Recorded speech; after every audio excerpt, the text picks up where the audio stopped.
How to fix Steam error code E8. To fix this issue, first of all, you have to check your internet connection.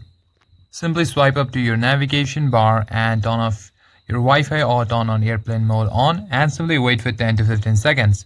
After that, simply turn the Wi-Fi or airplane mode off so that you reset your internet connection. If Wi-Fi is slow, go to your mobile data and turn it on.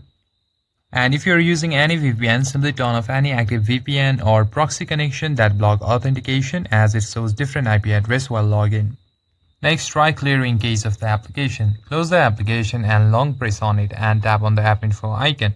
Now simply scroll down to the storage section and tap on it.